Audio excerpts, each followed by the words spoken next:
Bien, je vous propose de reprendre avec cette table ronde consacrée au sujet société vieillissante, quel levier pour la croissance.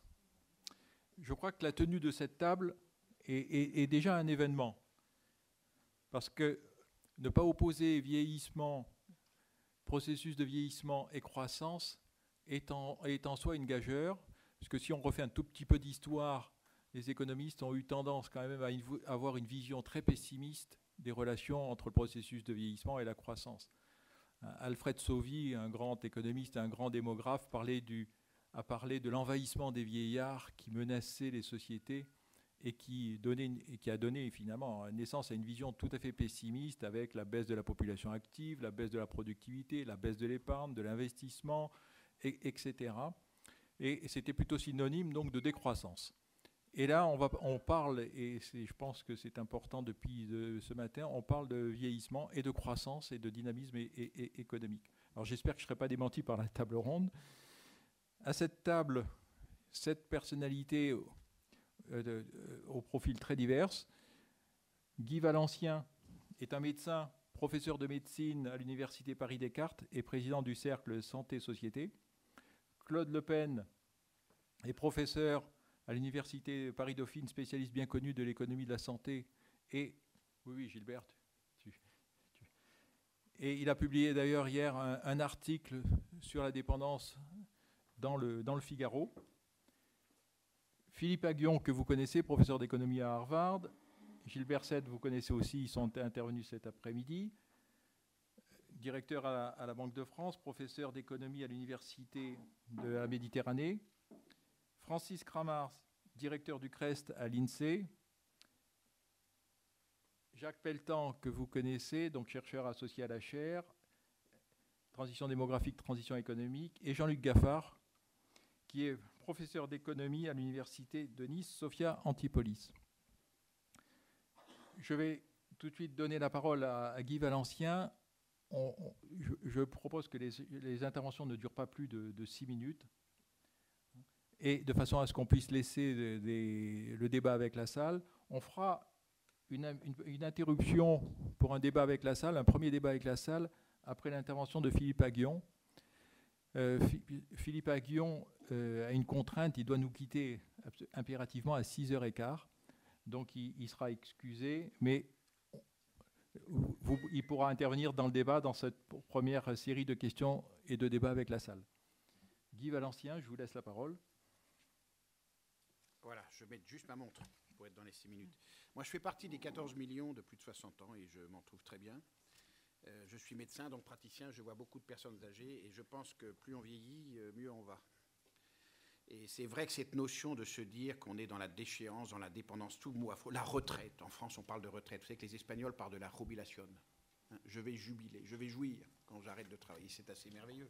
Nous, c'est la retraite, on se retire dans la forêt pour aller mourir. Et je crois qu'on a vraiment une vision extrêmement fausse de ce qui se passe. Et je suis là pour le dire en témoin quotidien des consultations, des opérations que je pratique sur les gens âgés. Et il faut bien comprendre qu'il y a quoi ? On est à 900 000 Alzheimer en France, on est à 100 000 Parkinsoniens sur 14 millions, c'est pas énorme, ça fait du 7,5%. Il y a pire. On s'aperçoit en même temps que l'on vieillit de mieux en mieux. Et on voit des hommes, des femmes de 80 ans, de 85 ans qui sont dans une vivacité intellectuelle exceptionnelle, même si le corps, effectivement, ne suit pas toujours. Mais ce n'est pas tellement le problème. Il y a bien sûr des handicaps qui apparaissent au fur et à mesure de l'âge, ne serait-ce que pour ce qui concerne la vue, l'ouïe, un certain nombre de sens. Mais on a les moyens techniques et scientifiques de plus en plus efficaces pour y parer. Et c'est pourquoi je suis convaincu que le vieillissement est une chance fantastique au point de vue de la recherche et du développement et de l'industrie dans nos pays, à condition qu'on accélère. Car vous savez qu'aujourd'hui, nous avons pris un retard certain. Si je prends par exemple la robotique avec ce qui se passe au Japon, ce pays où il y a beaucoup plus de vieux que nous avons dans les maisons de retraite parfois des personnels pas très faciles qui ne changent pas toujours les malades et qui ont une certaine dureté, il faut le dire. Et je pense qu'il serait préférable qu'il y ait des petits robots qui nettoient les malades et les petits vieux 3 fois par jour plutôt que de recevoir des claques 1 fois tous les 2 jours. Et je pense que ce qu'il manque, c'est de la relation humaine. Mais en revanche, toutes les technologies doivent être développées pour faciliter la présence des gens âgés dans la vie de la cité. Ça va de la robotique, j'en parlais, à la domotique, au transport, à tous les domaines où l'on peut améliorer la prestation. On le sait bien que Internet, par exemple, est un outil fabuleux de relais social, notamment chez les vieux, et les hommes et femmes de ma génération sommes tous habitués à jouer du mulot, donc on sera véritablement des êtres qui joueront très tardivement avec ce système. Créons des ordinateurs simples, et au lieu d'avoir des machines compliquées dont on utilise 1/100 des fonctions. Donc je pense vraiment que nous devons poursuivre ce développement. Nous devons surtout éviter la mort à l'hôpital, comme on le fait aujourd'hui, dans 75% des cas où on finit sa vie intubé, ventilé, perfusé, avec parmi les bips, tout seul. On vole la mort parce qu'on ne veut plus accepter la mort à la maison, telle qu'on la connaissait au XVIIIe siècle, avec toute la famille autour de l'aïeul, le chien y compris. C'est fini. Ce sont des images que l'on ne veut plus voir. On a totalement tort.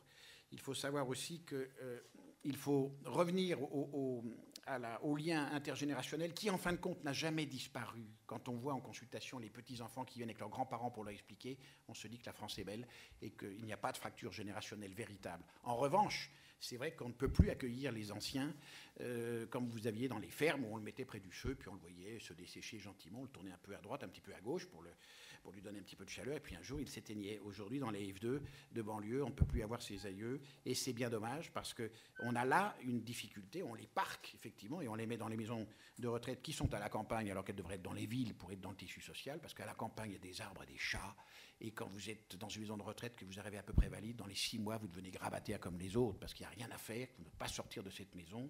Il faut donc que les vieux soient dans la cité. Et c'est comme ça qu'on les maintiendra de plus en plus dans l'électricité du monde. Et j'en terminerai là, je ne ferai même pas 6 minutes. Voilà ce que dit un praticien simplement en voyant les gens vieillir. Je dis c'est le bonheur, parce qu'ils sont notre mémoire, ils sont notre histoire. Ils nous ont fait, on leur doit en plus, je dis que c'est une réalité citoyenne d'avoir une industrie, un développement et une recherche qui s'occupe de cela et de celle-là. Et j'en terminerai là. Voilà. Merci Guy Delancien. Bravo. Claude De Pène. Pareil, même constat, même conclusion, même philosophie. Je ne suis pas trop étonné que vous disiez les économistes associent... Enfin, c'est paradoxal de parler de vieillissement et de croissance, hein, c'est quelque chose de paradoxal. Je crois que ce n'est pas si paradoxal que ça, parce qu'il n'y a pas de vieillissement. La société française ne vieillit pas, elle rajeunit. Sur l'âge biologique évolue, mais l'âge social, à la limite, descend. C'est quelqu'un si on regarde en reste à vivre, quelqu'un qui a 20 ans de reste à vivre aujourd'hui, à 60 et quelques années, 65 ans, quelqu'un qui a 20 ans de reste à vivre en 45 ou dans les années 50, avec 40-45 ans. Donc finalement, à équivalent vie, l'âge biologique n'est pas le marqueur de l'âge social, et notamment de l'inscription dans le cycle de vie. Tout le cycle de vie est décalé. Et donc, finalement, alors on est habitué, c'est vrai, parce que administrativement, à des âges seuils, 60 ans, 65 ans, etc. Mais disons, la vitalité, les capacités d'innovation, l'horizon de temps qu'on a devant, finalement, fait que personne de 60 ans aujourd'hui n'a rien à voir avec une personne de 60 ans.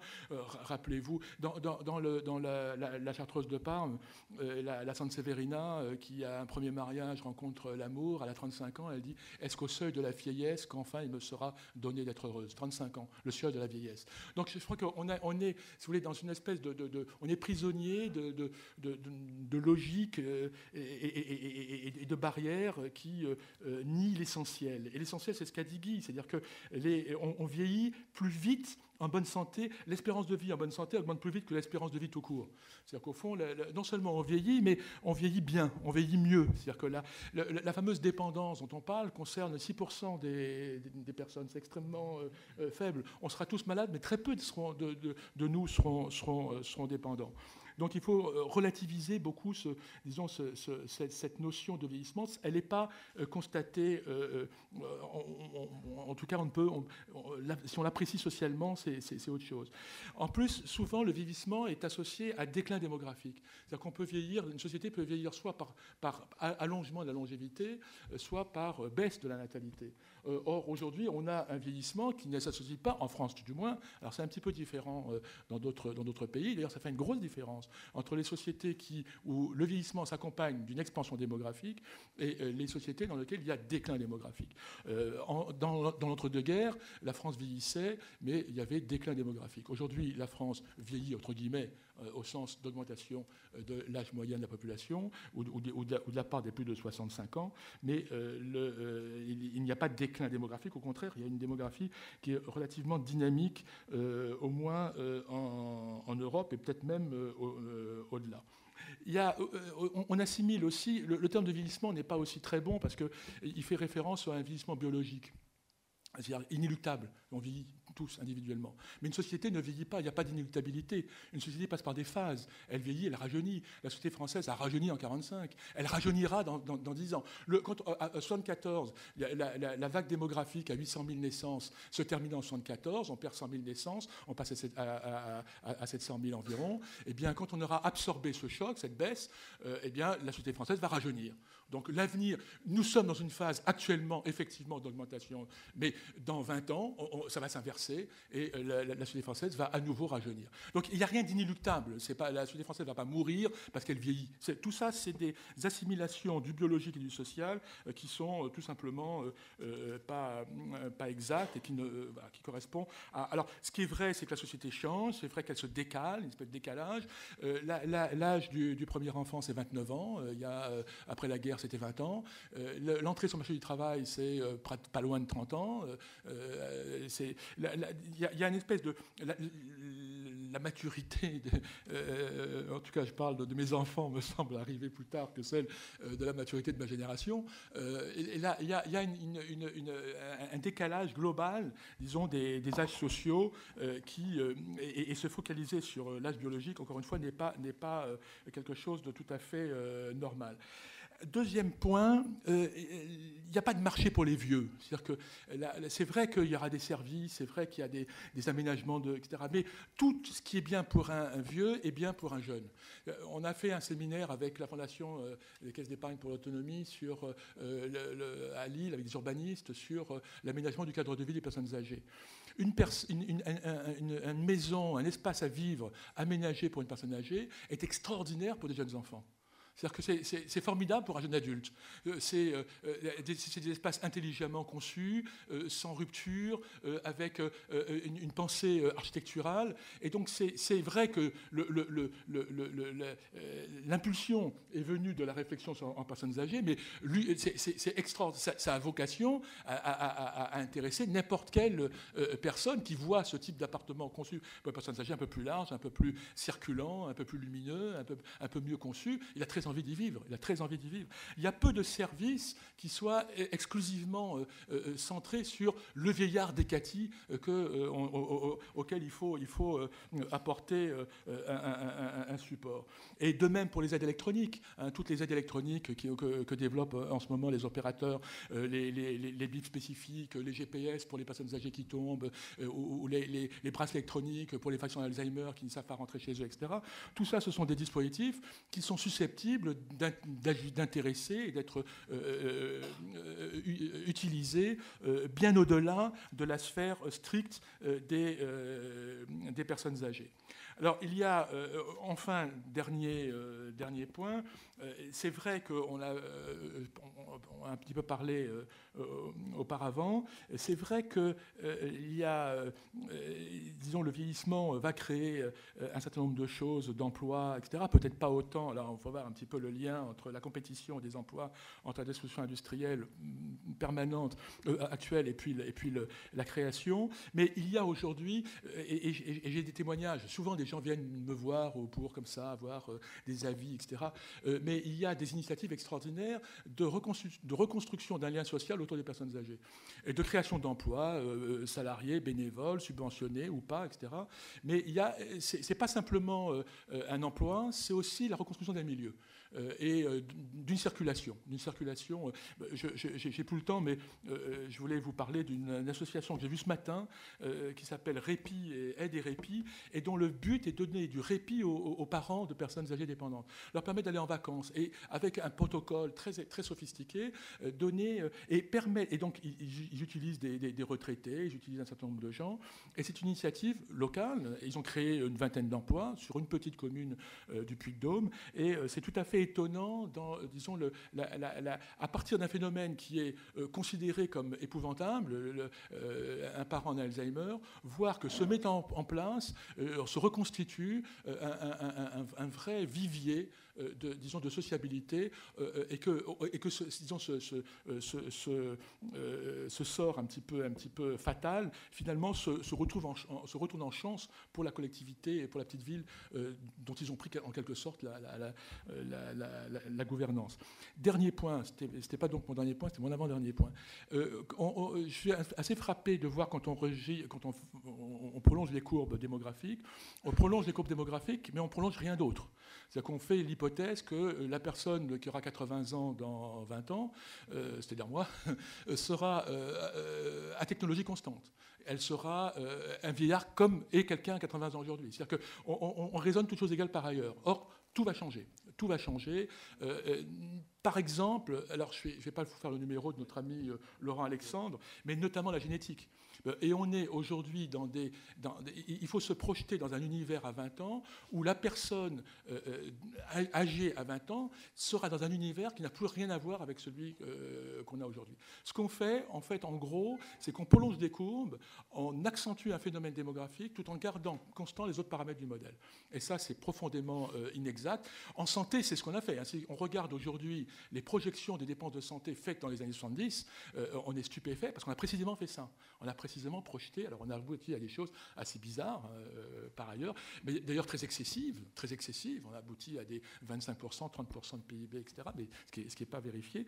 Donc la modélisation de l'effet du vieillissement doit prendre en compte des effets qu'on imagine mal, des effets technologiques, des effets de science, et notamment ces effets sur la génétique. Imaginez, est-ce que la maladie d'Alzheimer existera dans 20 ans ? Est-ce que la maladie d'Alzheimer restera dans 20 ans ? Aujourd'hui, évidemment, parce qu'en 80 à 85 ans, c'est 6%, 7% en dépendance à l'étage des désorientés des EHPAD. Mais est-ce que la maladie... J'en sais rien. Aujourd'hui, il y a des recherches très sérieuses qui peuvent montrer que la maladie... On commence à trouver les marqueurs de la maladie d'Alzheimer, la séquence génétique. Et donc, il est tout à fait possible que cette espèce de projection de notre situation actuelle sur une population qu'on fait vieillir artificiellement de ligne en ligne d'un tableur Excel soit complètement à côté de la plaque. Donc, alors bien sûr, il faut le faire parce que c'est tout chose égale par ailleurs qu'on raisonne en économie, mais il faut savoir que c'est faux. Donc on fait des raisonnements, des projections dont la première chose dont on doit dire, c'est qu'elles sont fausses. Merci. Merci Claude Le Pen. Philippe Aghion, vous êtes déjà intervenu dans l'après-midi pour nous montrer toute l'importance des investissements de santé vis-à-vis des gains de productivité. Est-ce que vous avez d'autres réflexions sur les sources de croissance, de productivité dans nos économies vieillissantes ? Merci beaucoup. Donc d'abord, je veux rappeler, puisque donc le premier élément, c'est que des sociétés vieillissantes, ça reflète des sociétés où les systèmes de santé sont meilleurs. Et disons qu'il y a un certain nombre d'études microéconomiques et macroéconomiques qui montrent qu'il y a un effet certain de la santé sur la croissance, comme l'éducation a un effet positif sur la croissance. Donc cet après-midi, quand j'ai montré qu'il y avait une étude qui allait dans le sens inverse, on a montré pourquoi, en fait, c'est parce que cette étude avait mal interprété les résultats économétriques qu'elle obtenait. Donc il y a d'abord, c'est une bonne nouvelle le vieillissement, parce que ça veut dire qu'on a un bon système de santé, et avoir une bonne santé, c'est un facteur de croissance. C'est comme de dire on a un bon système d'éducation. Donc ça, c'est une première bonne nouvelle d'une société vieillissante. Deuxième chose, on peut penser qu'il y a des facteurs qui font que, eh bien, une société vieillissante quel effet elle peut avoir sur l'innovation? D'une part, elle peut stimuler, parce qu'elle stimule la demande pour de l'innovation, pour toute série d'innovations. Ce qu'on appelle la taille de marché d'innovateurs potentiels, la demande pour de services augmente. Donc il y a place pour de nouvelles innovations, des services à la personne, ou toute une série de biens nouveaux ou de choses qui peuvent être créées parce qu'il y a une demande pour ces services-là. Donc en ce sens-là, c'est bon pour l'innovation.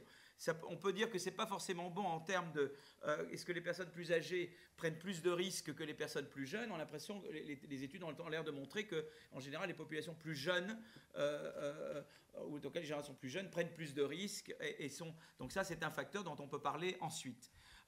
Est-ce que ça augmente vraiment la dépense? Là, il y a l'étude de Brigitte Dormont qui montre qu'en fait, le gros de la dépense est sur les dernières années, quelle que soit la durée de vie.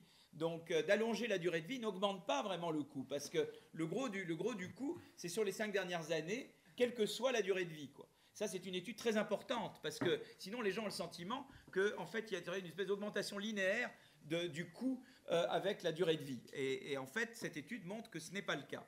Alors maintenant, cela étant, donc moi grosso modo, je pense que c'est une bonne nouvelle, le vieillissement, mais on peut faire deux choses. On peut d'abord essayer d'améliorer son efficacité. On peut améliorer son efficacité, par exemple, en s'assurant que le vieillissement va se traduire par une vraie augmentation de la population active. Et pour ça, eh bien, il faut éliminer les barrières, les charges patronales minimisées et fiscalisées. C'est-à-dire, autant, moi je suis favorable à un impôt sur le revenu plus progressif, comme on a dans les pays scandinaves, où les gens payent vraiment leurs impôts, et pas, donc comme c'est dans le cas dans les pays scandinaves, ou avec également l'impôt sur le patrimoine, etc. Il y a une série de réformes, donc une réforme de la fiscalité, mais en même temps réduisant certaines charges patronales qui assureront qu'effectivement on a une augmentation de la population active consécutive à ce vieillissement. Par ailleurs, je crois qu'il y a tout un chantier qui est totalement délaissé, qui aurait dû, à ton avis, être abordé en même temps que la réforme des retraites, c'est le problème des changements de métier. En Allemagne, par exemple, beaucoup de gens vous disent « j'ai 2 carrières, j'ai mon métier jusqu'à 55 ans, mon premier métier, et après j'ai un autre métier ». Alors, est-ce qu'il y a des leçons à tirer de ce qui se fait en Allemagne ou dans d'autres pays sur des systèmes pour réallouer, qui permettent de réallouer et de faire en sorte que les gens puissent... Parce qu'en France, ils ont toujours la vision qu'ils vont travailler dans la même chose toute leur vie, quoi, qu'ils vont rester dans la même usine ou avec le même patron antipathique toute leur vie. Et donc, l'idée qu'on peut se retrain, rééduquer tout au long de la vie, pouvoir peut-être que les gens plus âgés puissent éduquer les plus jeunes, devenir des tuteurs pour les plus jeunes. Bon, je pense que ça, ce sont des idées intéressantes à développer. Je crois que toute cette réflexion-là, en France, peut-être Francis dira que ce n'est pas vrai, que ça a été très développé, mais moi, en tout cas, je ne suis pas au courant qu'il y a eu beaucoup de choses dans ce domaine. Donc, je pense qu'il y a à faire, il y a toute une politique à faire pour augmenter l'efficacité, faire qu'il y ait vraiment une augmentation de l'efficacité de l'offre de travail, de l'efficacité de l'offre de travail consécutive au vieillissement. Mais par ailleurs, il y a évidemment le problème du taux de dépendance. Et pour réduire le taux de dépendance et parer au problème dont je parlais tout à l'heure, qui était le fait que les vieux ont tendance à moins innover que les jeunes, je pense qu'il faut avoir une politique intelligente d'immigration. Les Canadiens ont une politique, je crois, intelligente d'immigration. Je ne sais pas si c'est le modèle à imiter, il y a d'autres pays. Et au lieu de mettre l'immigration avec l'identité nationale, il est grand temps de mettre l'immigration avec travail, avec éducation, avec ces politiques-là, et de cesser de considérer que c'est un sujet d'identité nationale, mais beaucoup plus un sujet qui va avec le traitement, justement, de comment maximiser l'efficacité économique du vieillissement. Voilà. Merci Philippe. Après ces 3 interventions très stimulantes, je vous propose donc d'ouvrir un premier débat avec vous. Y a-t-il des questions, des commentaires sur ces 3 interventions?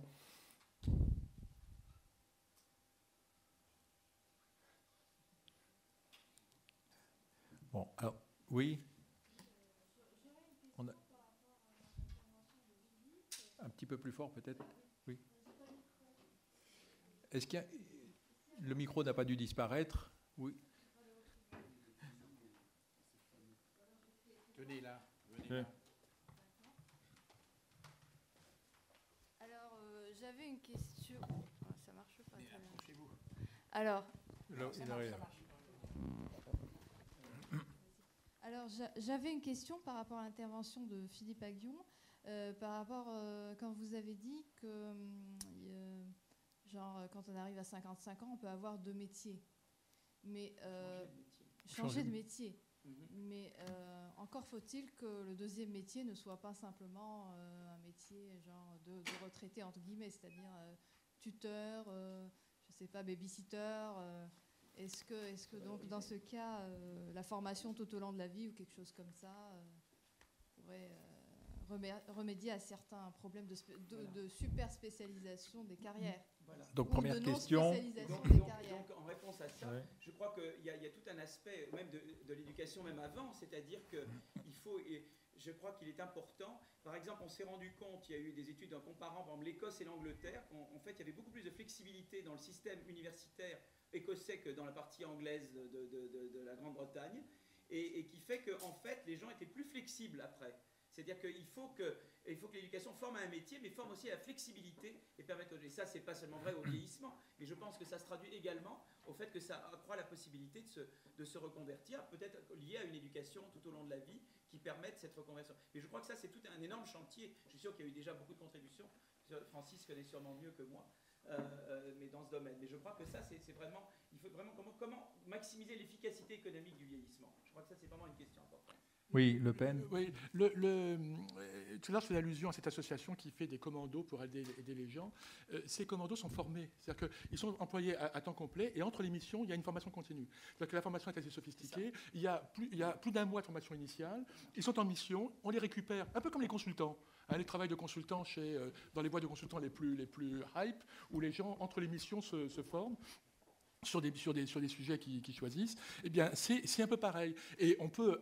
Pour aujourd'hui, compte tenu des... Alors, il y a des protocoles, tout ça, si vous voulez, il ne faut pas voir du tout cette aide et ces services comme étant des choses un petit peu compassionnelles, vieillots, etc. C'est assez organisé, c'est structuré, il y a des protocoles, c'est étudié, il y a une évaluation, il y a une équipe qui évalue pour savoir exactement les résultats, il y a un contrôle financier, il y a des subventions publiques. Donc, c'est aussi une professionnalisation de quelque chose qui relevait il y a peu uniquement du bénévolat et de l'associatif dans son sens le plus désintéressé. Ça reste associatif, ça reste du bénévolat, mais c'est du professionnel. On vit d'ailleurs aujourd'hui, avec Gates, etc., une période de bénévolat structuré, de bénévolat professionnel. Il faut déconnecter la notion d'amateurisme gentil avec la notion de désintéressement. Monsieur, oui, Jean-Hervé. Deux remarques. D'abord, Claude, le charity business de Bill Gates, en réalité, qui est un phénomène très intéressant à observer, mais n'a rien à voir avec une composante majeure du fonctionnement de l'économie française, qui est, pas de l'économie, de la société française, qui est le fait que le nombre d'associations par tête d'habitants français en France est le plus élevé du monde.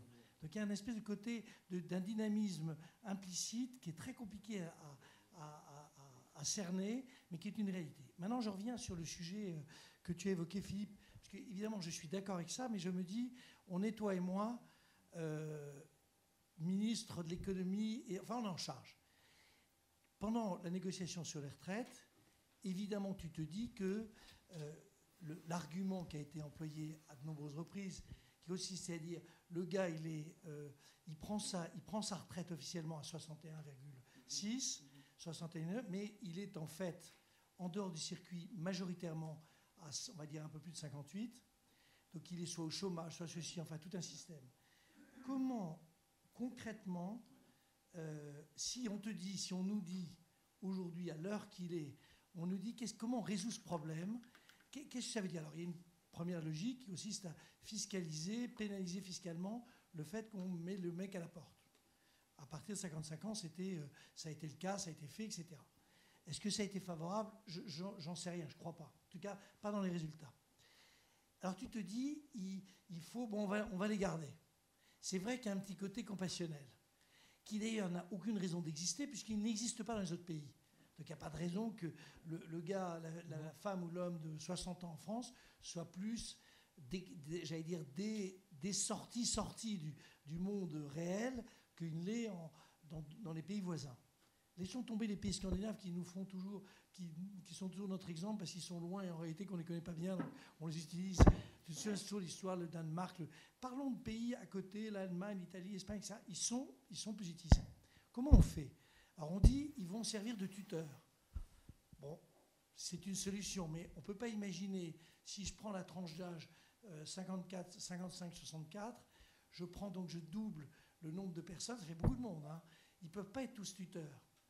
Comment, au jour d'aujourd'hui, si on a une mesure à proposer, alors il y a effectivement, par exemple, pour les fonctionnaires, c'est évident. Mais attends, c'est une question, je suis perplexe dans cette affaire-là, c'est tout. Je me dis, le fonctionnaire, l'instit, je vois bien que l'instit ou le prof à 55 ans ou 50 ans, il n'a pas par-dessus la tête. Donc on lui propose, mais on lui propose quoi? Alors il y a une solution, c'est on élargit, on propose le passage d'une administration à une autre administration. Ça, c'est envisageable. Mais dans le privé, au jour d'aujourd'hui... Philippe Aguillon, une réaction peut-être? Mais non, et les autres, là, parce que alors, Francis, mais je pose une question. Je me suis... Voilà. Tu as les réponses.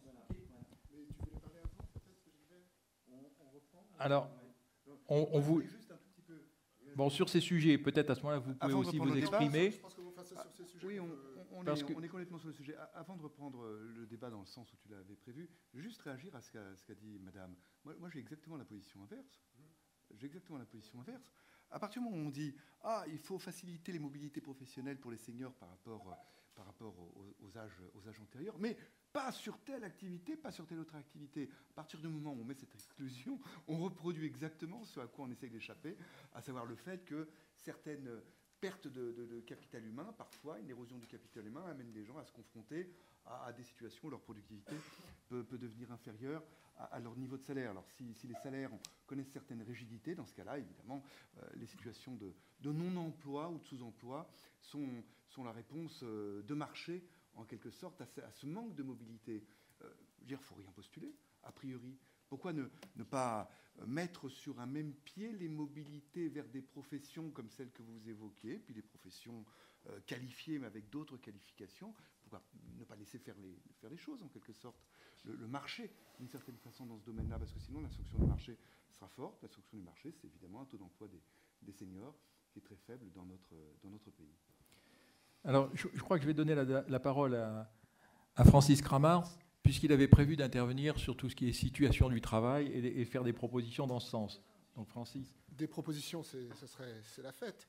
Je voudrais un peu stopper dans le fond, si je viens ici, c'est pour pas dire exactement la même chose que les autres. Et c'est d'autant plus facile que je trouve que je partage pas du tout, je suis de ce point de vue, comme Gilbert, je partage pas du tout la vision un peu oui, tout va bien, c'est formidable, le vieillissement.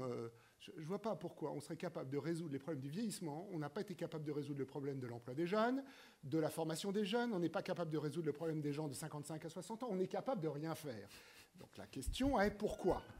Alors on va essayer de donner quelques éléments de réponse. Premier élément, on a fait un choix, mais le choix avait été fait avant sur d'autres sujets sur lesquels je reviendrai, de dire, au moment où les Suédois, les courbes sont fascinantes, on regarde, je suis désolé d'utiliser les Suédois, mais en 82, les Suédois ont dit, qu'est-ce qu'on fait? On ferme les usines industrielles où c'est dur. Est-ce qu'on dit que ces gens-là peuvent aller en pré-retraite? Non, ils continueront à travailler.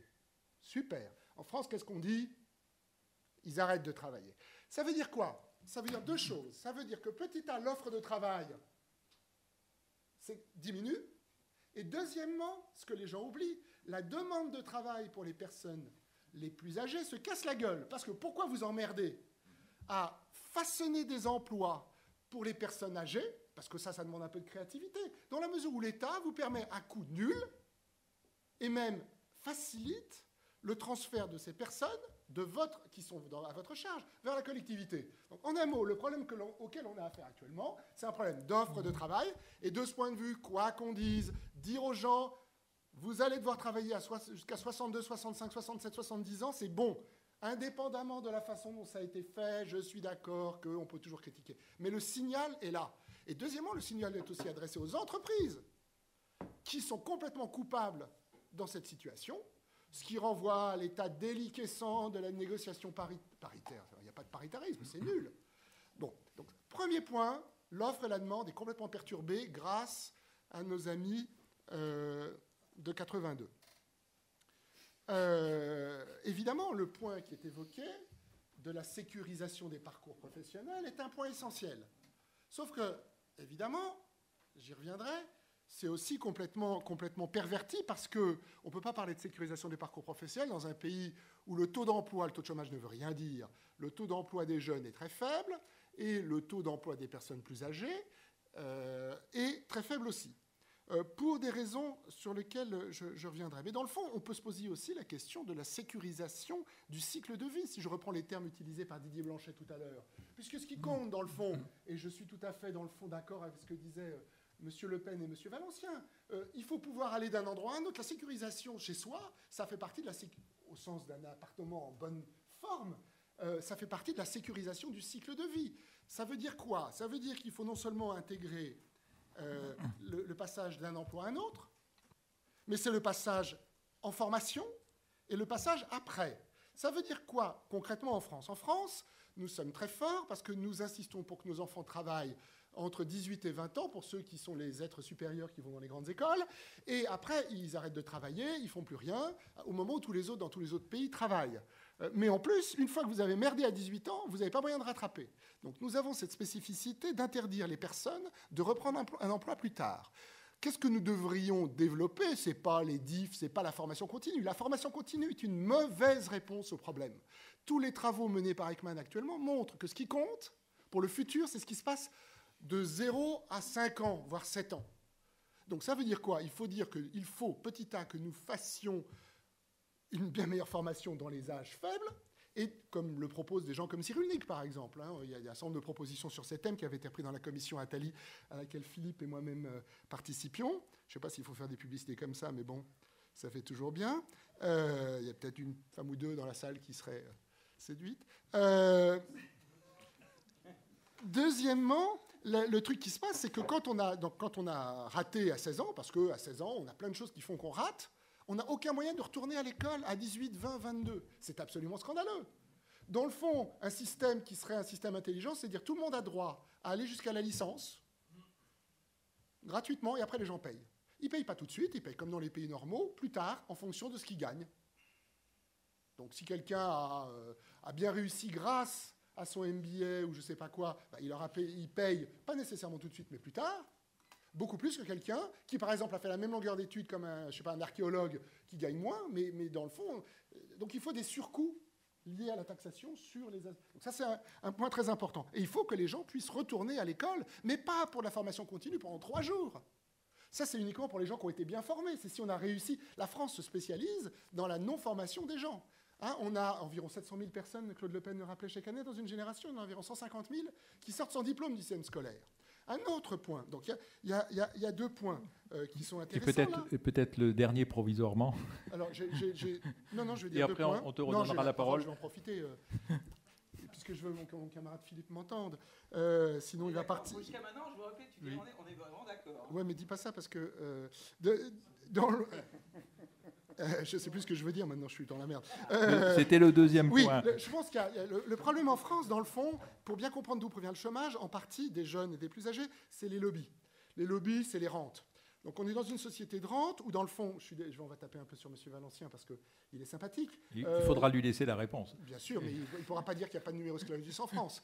Le numerus clausus, c'est une solution formidable pour les gens en place et qui est scandaleuse pour tous ceux qui voudraient rentrer. Et pourquoi empêcher quelqu'un qui a été bien formé, je suis sûr qu'on forme bien à l'Université française en médecine, d'exercer un métier qui n'a pas besoin d'être celui de médecin, mais d'avoir une compétence de médecin qu'il peut exercer dans une société de conseil, etc. Des exemples comme ça. Quand on parlait des transports tout à l'heure, vous aviez parlé des transports, monsieur Valencien, mais on n'a pas le droit de faire concurrence à la SNCF sur une ligne qu'elle dessert. Imaginez que pour les personnes âgées, on ait besoin de les transporter de Paris à Lille d'une manière telle que ça soit plus agréable que la SNCF, parce qu'on peut pas, vous savez, moi, ma vieille maman, elle essaie d'aller à la SNCF, elle peut plus. Elle a des problèmes de vision, dégénérescence maculaire des 2 yeux, elle est en pleine forme intellectuelle, elle peut plus. Vous n'avez pas le droit de faire concurrence à la SNCF sur une ligne qui la dessert. Paris-Lille, vous pouvez pas le faire. Vous pouvez pas construire. L'innovation est en France complètement bridée par un ensemble de rentes, à la fois des lobbies professionnels, mais aussi de l'éducation nationale. Francis, si tu permets, on va laisser répondre. Non, mais vous pouvez... Guy Valencien. L'éducation nationale qui a un effet délétère sur la capacité à donner des diplômes. Juste une question. D'accord sur tout ce que tu dis, c'est très... Mais la question, en réalité, est difficile. Je veux dire, c'est toujours, au fond, intellectuellement aisé de décrire une situation qui ne nous satisfait pas. C'est ce que tu viens de faire. l'as fait très brillamment et je suis d'accord. Mais la question, elle est, aujourd'hui, tu as dit une chose positive, c'est un bon signe, je le partage ce sentiment, d'avoir annoncé qu'il fallait travailler parce qu'on crée en réalité des conditions d'une offre non polluée. Mais qu'est-ce qu'on fait aujourd'hui pour faire que le taux d'emploi des plus de 55 ans s'améliore sans que ce soit du domaine de la compassion ni du tutorat, qui a le don de m'exaspérer. Voilà.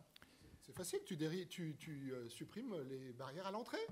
La directive service, si elle avait été appliquée, qu'on avait compris ce que c'était, mais qu'évidemment, c'est toujours la même chose. Quand il y a typiquement les emplois de service, pourquoi ça ne marche pas? Parce que les associations, on est content d'avoir plein d'associations. C'est un problème d'avoir trop d'associations. Les associations sont inefficaces, ne sont pas évaluées, elles servent dans la formation professionnelle, elles ne sont pas évoluées, on ne sait pas si elles fonctionnent. Ces associations, il faut des professionnels. Or, toutes ces associations se sont ont créé des barrières à l'entrée, avec la complicité en l'occurrence de l'éducation nationale, pour que ces marchés ne se développent pas. Merci. Merci Francis. Guy Valencien, est-ce que vous voulez répondre?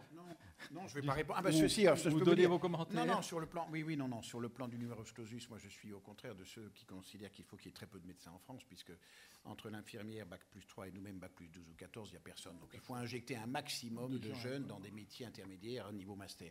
Et là, il y a une manne extraordinaire. En revanche, la question que posait Jean-Hervé, je n'ai pas vraiment de réponse, sauf que, est-ce que vous, les économistes, vous pouvez me dire ce que vaut le monde associatif en termes de marché, en termes de... Qu'est-ce que ça rapporte? Quand on voit le 1 400 000 associations françaises qui vont des 3 boulistes de Cajar jusqu'au club de foot les plus riches, qu'est-ce que c'est? C'est une économie considérable. D'avoir des grands-parents qui ont des yeux qui on a remis, des coronaires que l'on a dilatés, des hanches que l'on a réparées et qui repartent en gardant les enfants et qui sont dans le monde actif, qu'est-ce que ça vaut, ça, comme économie? Vous l'avez calculé ou pas? Sur le travail informel dans l'Alzheimer, environ 9 milliards. 9 milliards d'euros, alors que la journée de solidarité produit 2 milliards. Donc et 9 milliards sur un coût total de 22 milliards. Sur un coût de 22 milliards. Donc c'est vraiment conséquent. Mais qui n'est pas, dans le coût public et qui n'est pas compté dans le coût de... Juste un point sur l'optimisme ou le pessimisme. Au fond, nous, on était optimistes en ce sens qu'on disait que, mais ça confirme, que le vieillissement ne rajoute pas au problème. C'est-à-dire que le vieillissement ne va absorber, n'est pas le trou noir dans lequel tous les problèmes sociaux de la société vont être absorbés et va être le problème unique, etc. Au fond, ça ne change rien. On va se retrouver avec un marché du travail à gérer, avec une école à gérer. Au fond, ça ne change pas grand-chose, de toute manière. Bon. Et donc, au fond, cette espèce de point aveugle, de point noir, d'attracteur de la catastrophe sociale est nul. La catastrophe sociale est attirée, mais pas par ça. Elle est attirée par l'état du système éducatif, par la rigidité du marché du travail, par le manque de solidarité, par l'idée qu'on se fait de l'immigration, etc. Il y a toute une série de dysfonctionnements sur lesquels le vieillissement n'ajoute ni ne retranche rien. C'est ça, en ce sens, qu'on dit que ce n'est pas un problème.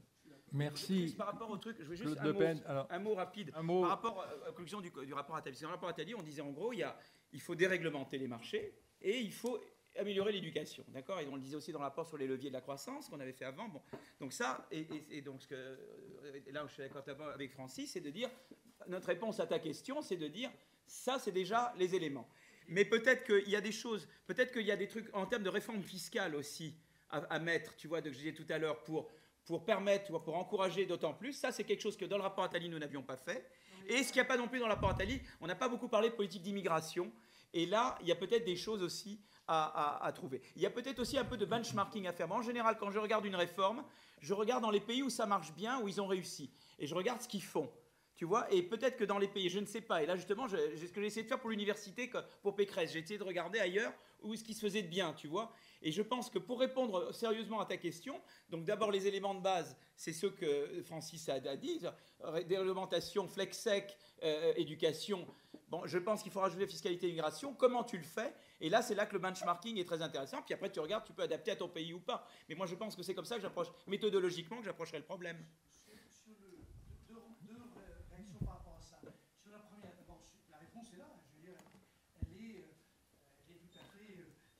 Elle est tout à fait intéressante, la déréglementation, etc. Je rajoute juste un point. Si on veut remettre les gens au travail, alors là, ça ne touche pas uniquement les vieux, mais il faut de manière générale l'incitation. On dépense 50 milliards de RSA, prime pour l'emploi, allocation logement. qui sont sur des terrains qui se recoupent, sur des périodes de temps qui sont totalement inhomogènes, c'est-à-dire que la manière dont la location logement est calculée se fait sur 2 ans auparavant, enfin tout ça n'a ni queue ni tête. Voilà, juste pour dire, un instrument notamment d'incitation au travail qui est en tout cas à observer très près, pas d'évaluation, aujourd'hui pas de regard sérieux sur le thème, sauf ce qui avait commencé à être fait pour le RSA par Bourguignon. Sur le sujet de l'immigration, c'est vrai que ce matin c'était très convaincant, il y a vraiment une table ronde très très convaincante où il y a eu pas mal d'hypothèses qui ont été faites, mais on voit bien qu'une part, aujourd'hui on considère que l'immigration 100 000 personnes par an, la doublée est sûrement quelque chose à regarder de très près parce qu'elle est sur tous les aspects, y compris sur les aspects innovation pour des raisons d'âge, de ceci, de cela. Okay. Mais juste Alors, un dernier mot.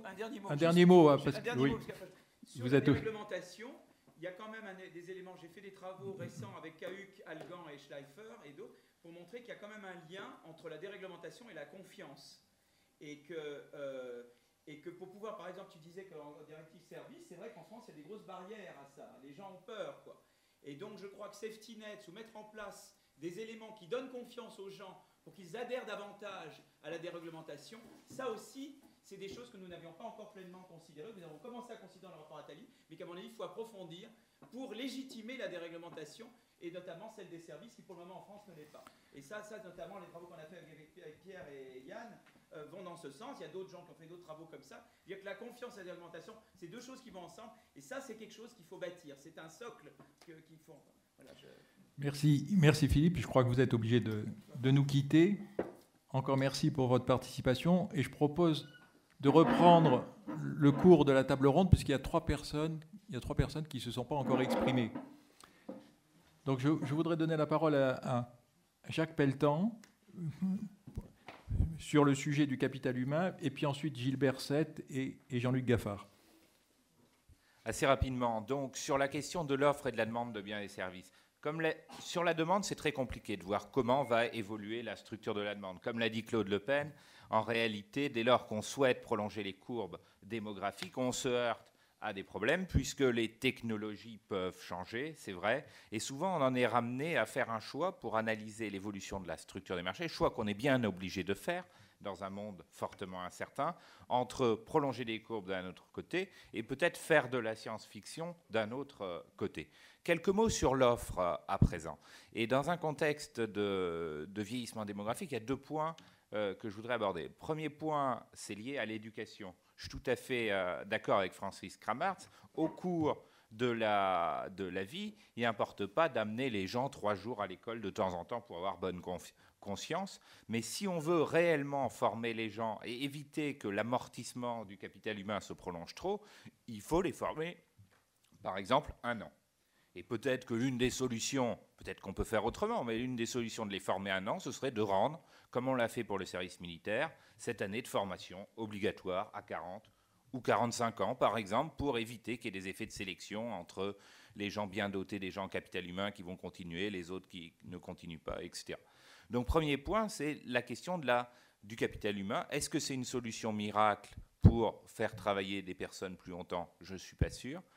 Si on souhaite que ça améliore les choses, quelle est la temporalité de l'accumulation humaine et quel est aussi le type de capital humain qu'on va souhaiter transférer? Est-ce qu'on transfère des connaissances de type généraliste? Est-ce qu'on envoie les gens à l'école pour faire de l'anglais, pour faire des maths, ou des connaissances de type beaucoup plus spécifique, notamment liées à leurs industries ou à leur secteur? C'est une véritable question.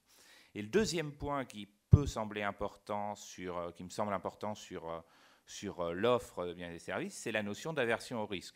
Vous signaliez, Philippe Aguillon signalait les travaux de Cahuc et Algan. On peut citer les travaux de Cahuc et Algan sur la société de défiance qui ont été faits il y a 3-4 ans. Et on peut penser qu'avec la crise financière, cette défiance, non seulement envers l'avenir, mais aussi envers l'autre ou envers le risque, est amenée à peut avoir augmenté. Et je ne suis pas sûr que le vieillissement de la population, de ce point de vue-là, aille dans le bon sens. Donc à la fois du point de vue de la prise de risque, de la mobilité professionnelle, comme vous le disiez, du point de vue de la création d'entreprises et du point de vue du placement de l'épargne, alors qu'on est dans un pays qui manque cruellement de capital risque notamment, on peut se poser la question de savoir si le vieillissement de la population nous amène à un message complètement optimiste.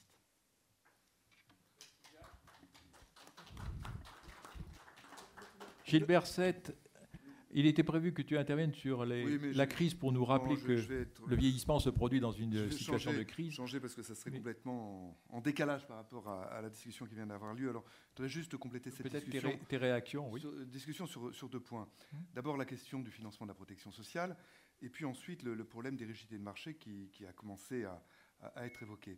Alors d'abord sur le financement de la protection sociale, c'est évidemment un problème majeur accentué par la crise. Si on considère que la crise va se traduire entre autres par une inflexion peut-être de tendance, mais en tout cas une marche en quelque sorte dans la croissance des pays industrialisés dont le nôtre. Ce financement de la protection sociale, il est grandement facilité évidemment si on augmente le taux d'emploi de la population en âge de travailler. Du côté des seniors, quand même, moi j'ai le sentiment que beaucoup de choses ont été faites. Sur les 15 dernières années, il y a un tas de signaux qui ont été modifiés. Il y en a qui viennent d'être modifiés encore il y a quelques semaines. Ces choses-là, ça n'a pas une efficacité évidemment immédiate, ce changement de signaux, sur l'offre de travail des seniors. Il y a encore beaucoup de choses à faire, bien évidemment, entre autres pour faciliter, on l'a évoqué, les mobilités professionnelles. Néanmoins, le sentiment, c'est que ce problème est considéré de façon sérieuse, conflictuelle peut-être, mais sérieuse, et de façon récurrente, depuis 15 à 20 ans. Il y a un segment dans lequel il y a des sous-activités complètes quand on se compare à d'autres pays industrialisés, c'est les jeunes, ça a été évoqué.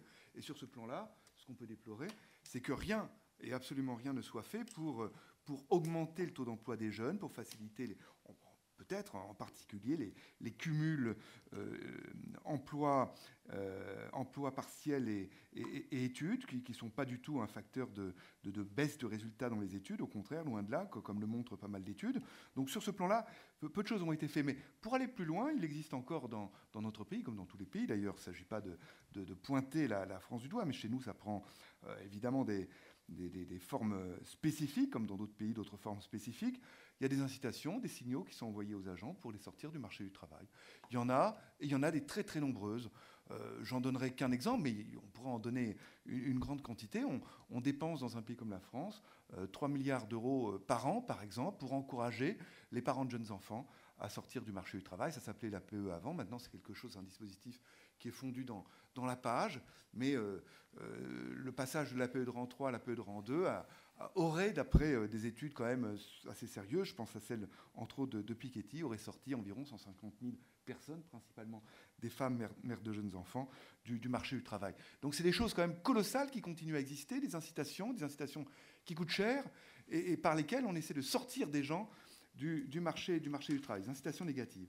Pour revenir maintenant sur le deuxième point, les rigidités de marché, je suis complètement d'accord avec ce qui a été dit. Il y a de nombreuses rigidités qui brident les gains de productivité dans nos pays, et donc qui sont préjudiciables au financement de la protection sociale, surtout à moyen long terme.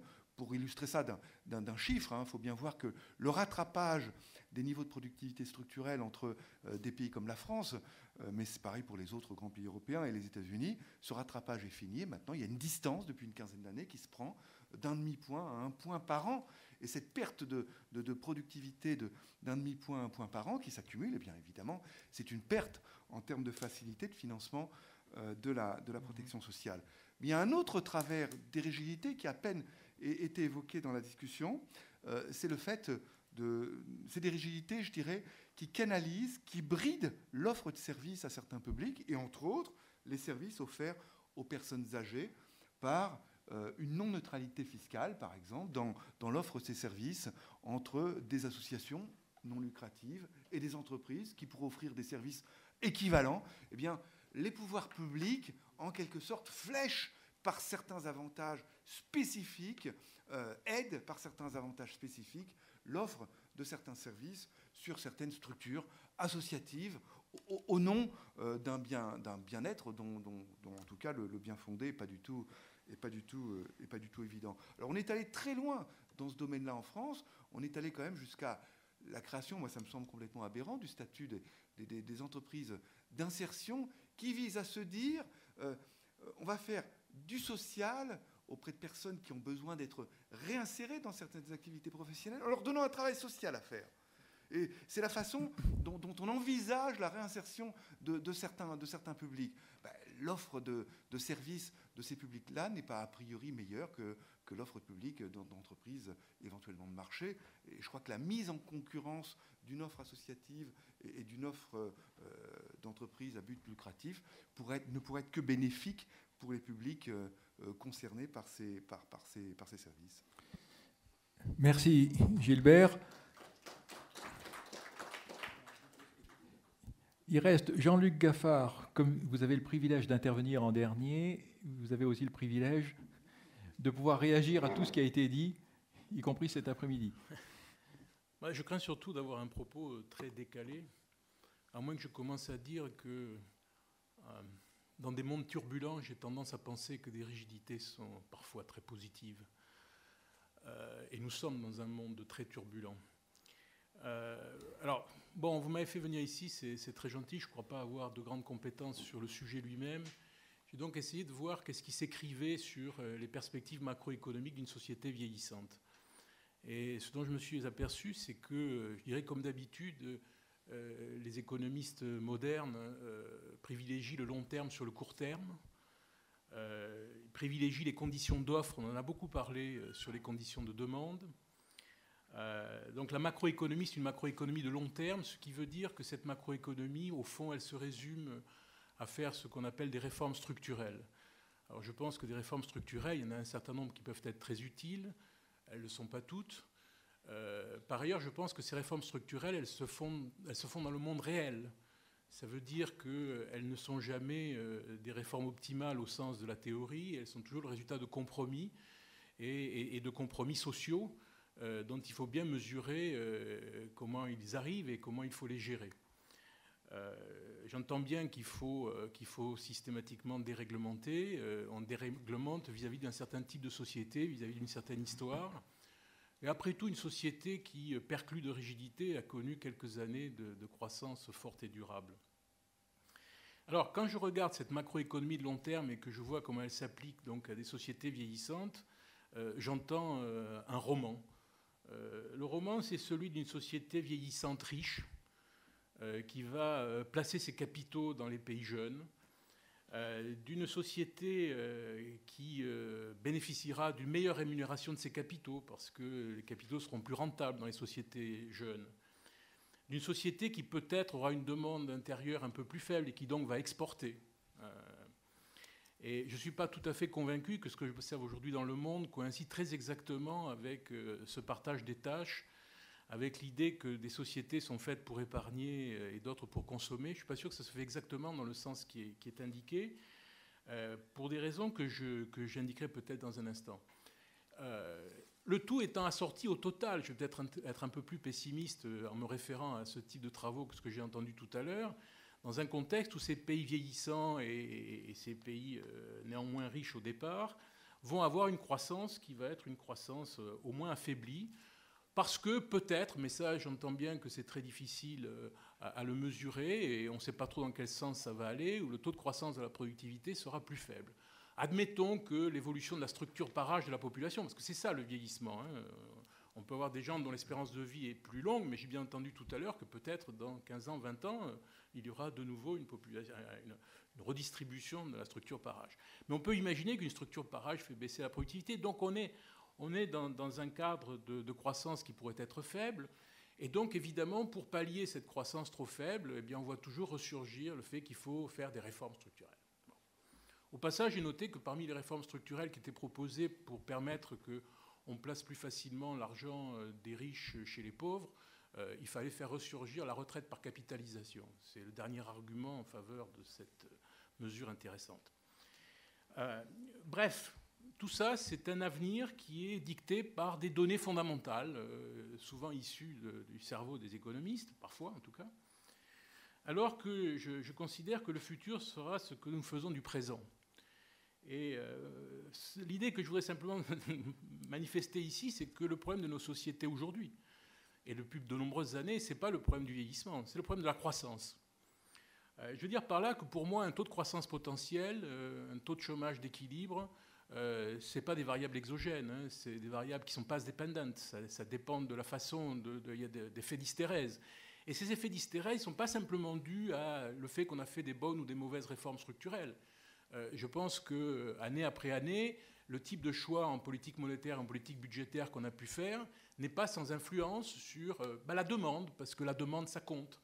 Et cette influence sur la demande a une influence sur la croissance potentielle de l'économie.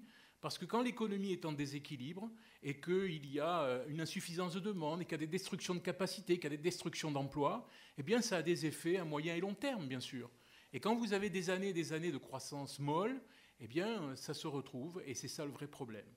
Et donc, j'en conclus ici que notre problème, c'est vraiment la croissance. Et tout à l'heure, on disait qu'il y a une véritable opportunité au vieillissement. Je pense qu'il y a une véritable opportunité au vieillissement. Je pense que le fait que se développent les dépenses de santé, c'est une vraie opportunité de croissance, à condition qu'on sache le saisir, qu'on s'organise de façon à pouvoir le saisir. Et donc, le vrai problème qui nous est posé, on n'a pas su vraiment, je parle des pays de l'Europe continentale, des grands pays de l'Europe continentale. Moi, les comparaisons avec les pays scandinaves, ça m'a toujours laissé un peu rêveur pour la raison suivante, c'est qu'on ne compare pas un pays de 60 millions d'habitants avec un pays de 5. Les problèmes ne sont pas tout à fait de même nature. Et donc, on n'a pas su vraiment saisir, capter les opportunités technologiques qui étaient devant nous. Nous ne sommes pas capables de saisir les opportunités de l'extraordinaire ouverture des marchés depuis 20 ans, parce que c'est ça, la mondialisation, c'est l'ouverture des marchés, c'est la possibilité de jouer sur des effets d'échelle et d'avoir des gains de productivité importants. Nous n'avons pas su le faire. Le problème du vieillissement, c'est la même chose. Est-ce qu'on va être capable de saisir l'opportunité de cette transition ouverte par le phénomène de vieillissement? Voilà ce que je voulais dire. C'est un peu provocateur, peut-être. J'ajoute qu'on comprendra, ceux qui ne me connaissent pas, que je ne suis plus à l'Université de Nice-Sophie Antipolis depuis quelques mois, mais je suis surtout directeur de département à l'Observatoire français des conjonctures économiques. Merci. Merci Jean-Luc Gaffard. On va peut-être prendre quelques questions pour terminer cette table ronde. André. D'accord. Oui, André. Oui, voilà, bon. Par rapport à cette table ronde passionnante, alors j'avais une première question surtout par rapport aux deux premiers intervenants. Donc, avec la conclusion de Claude Le Pen, finalement, le vieillissement ne change pas grand-chose. Ça, c'est quelque chose d'important, sauf évidemment le financement de la protection sociale qui a été marqué par les âges. Donc là, c'est quand même assez énorme. Bon. Pas la santé, la retraite. La retraite, oui, mais bon. La retraite surtout, oui. Mais d'un autre côté, ça change quand même quelque chose, puisqu'on est appelé à se prolonger, à essayer de vivre plus longtemps, tout ça, etc., éviter de brûler la chandelle par les deux bouts. Moi, je suis pour un retour à l'insouciance, qu'on ne dise pas aux gens toujours de se préoccuper de vivre plus longtemps, qui brûlent un peu la chandelle par les deux bouts, puisque maintenant, en fait, se prolonger devient l'optimum. Moi, je ne trouve pas du tout que c'est l'optimum. Je trouve qu'il vaut mieux mourir bien que mourir vieux. Enfin, bon, peu importe. Et ça, je voudrais que ce soit mis en avant. La deuxième question que j'ai, mais si je suis trop long, on m'interrompt. Hein. J'ai une deuxième question, je peux la prendre, la deuxième question? Deuxième question, mais courte. Courte. Alors, c'est les histoires de préférence. J'ai vu chez Philippe Aguillon et chez Jacques Pelletan que la version au risque augmente avec l'âge. Bon, ça, c'est vrai, mais assez peu. Ça ne joue pas beaucoup, ça n'a jamais été établi quand on fait des mesures directes des préférences, quand on est transversal, c'est beaucoup plus difficile en panel. Les préférences, il y a deux choses qui comptent, je passe sur la stabilité, mais une grande stabilité, c'est l'hétérogénéité des préférences individuelles. Mais en fait, il y a une grande stabilité, et en fait, les variations selon l'âge ont lieu au début. C'est-à-dire que c'est les conditions de formation, si on était né dans la crise économique et tout, mais à partir de 40-50 ans, elles n'augmentent plus. Deuxièmement, il y a un lien assez compliqué entre les préférences et les comportements. Exemple simple, qui a un retrait, c'est qu'une aversion pour le risque plus élevé chez les retraités s'accompagne d'une possession d'actions, toutes choses égales d'ailleurs, plutôt supérieure. Donc le lien entre préférence et comportement n'est pas direct. Et dernier point, si on fait une comparaison France-États-Unis, on dit que les États-Unis prennent plus de risques parce qu'effectivement, ils n'ont pas le matelas de la protection sociale. Les résultats obtenus avec des mesures plus ou moins valables montrent qu'il n'en est rien. Il y a seulement une plus grande hétérogénéité des préférences, des aversions à l'égard du risque aux États-Unis par rapport à la France. Voilà. Merci André. Claude Le Pen. Et Guy Valencien, si vous voulez Très rapidement, juste caricaturellement, sur le risque. Effectivement, le vieillissement, c'est une modification des proportions. Ce n'est pas une disparition des jeunes. Et donc, si on est dans une salle, un jeune et un vieux, pourquoi le jeune aurait-il moins d'incitation à investir par rapport à la situation où il est à un jeune et deux vieux? C'est-à-dire qu'à partir du moment, tant qu'on a des jeunes, on investira. Et ce n'est pas la proportion, disons, de jeunes par rapport au... C'est le nombre de jeunes qui compte, plus que la proportion des jeunes. Et donc, encore une fois, je ne crois pas... Et on peut même avoir aussi un effet inverse. Je ne vais pas raconter ma vie, mais après avoir créé et vendu une entreprise, je recrée une entreprise avec des collègues. Les banquiers nous font bon accueil, avec 10 ans d'espérance de vie active. Je veux dire. Et au contraire, moi, ce que je crains, c'est un effet d'éviction. C'est-à-dire que si aujourd'hui, avec une expérience, ayant une carrière d'entrepreneur devant vous, ayant capitalisé ça, vous recréez un business, vous allez être beaucoup mieux accueilli qu'un jeune qui n'a pas fait ses preuves. Il y a à la limite presque un risque inverse. Il y a effectivement, je pense que l'avieillissement n'est pas l'élément dynamique essentiel. Il y a un exemple caricatural, c'est celui des médecins. Il y a encore 5 ans, alors que la démographie des médecins baissait, on les encourageait encore à la cessation d'activité. On payait les médecins pour arrêter de travailler. Aujourd'hui, on demande aux médecins retraités de venir compenser la baisse démographique. Aujourd'hui, l'Ordre des médecins appelle les médecins retraités à reprendre du service, etc. Qu'est-ce qui est déterminant? C'est la conception qu'on se fait de qui est jeune, de qui est vieux, du fait que est-ce qu'on est un vieux docteur à 60 ans ou 65 ans, et à cette idée absurde que le travail se partage et qu'au fond, les jeunes, en faisant partir les vieux, on n'aura plus de travail par les jeunes. Et donc, c'est les conceptions générales qui guident les choses, beaucoup plus que la démographie ou le nombre respectif des uns et des autres. Dernier point, la santé. Philippe Aghion l'a dit. La dépense de santé en France a le plus augmenté dans l'histoire au moment où la société était très jeune. Dans les années 50-60, on avait un taux de croissance de 10%. Depuis que la société vieillit, la croissance a baissé à 3%. En ce moment où ça vieillit, c'est 3%, 3,5% de croissance. Alors que, donc, il n'y a pas de corrélation. Il n'y a pas de corrélation entre l'âge et la dépense de santé. Il y a une corrélation entre la manière dont on traite les gens et la dépense de santé. Donc si vous prenez un vieux et que vous ne le traitez pas, ça n'augmentera pas. Si vous prenez un jeune et que vous le traitez beaucoup, ça augmentera. Et on traite beaucoup les gens, vieux comme jeunes. Donc la dépense de santé n'a rien à voir avec l'âge, elle a à voir avec l'intensification des traitements qu'on applique à tous les âges de la vie. Et la dépense de santé des jeunes augmente aussi, peut-être parce qu'on trouve les prétextes pour vous soigner. Et donc il ne faut pas voir ça sous l'angle, encore une fois, du mécanique. Il y a deux phénomènes qui sont absolument à proscrire. C'est la mécanique, l'assimilation biologique. Penser le social sous l'angle du vieillissement biologique. Et c'est malheureusement ce qu'on fait. Merci. Guy Valencien, vous vouliez réagir? Oui, non, juste un mot sur ce que vous avez dit en posant la question. Je suis assez d'accord avec vous, nous sommes dans une société de plus en plus difficile à vivre, au sens où on n'a plus le droit de rien faire.